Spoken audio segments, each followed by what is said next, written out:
Getting a lavish meal cooked and served requires planning, execution, and coordination.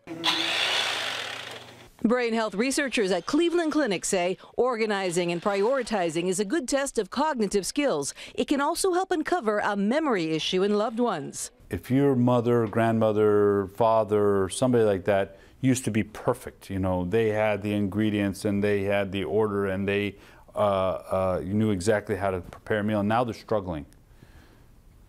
Don't ignore it. Don't laugh it off. The Thanksgiving table is also an excellent opportunity to talk turkey with relatives. What better place to get detailed information about heart disease, cancer, or diabetes among relatives? Family health histories are very useful and straightforward.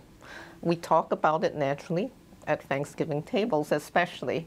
And what that does is to clue us into whether we have a risk of a disease that runs in the family. Pay attention to the age family members got diagnosed. Doctors say health histories can also help you determine which screening tests you may need. Grandpa is carving the roast beef. And even though you may indulge during the holidays, experts say the social aspects of family gatherings are good for overall health. People who are socially engaged are more likely to have a social network and more likely to be happier in general, and it's been shown very clearly that they have better cognitive outcomes. So social stimulation is part of the meal. A home-cooked meal shared with family and friends encourages social interaction, and numerous studies show that's important for preserving brain function. Happy holidays!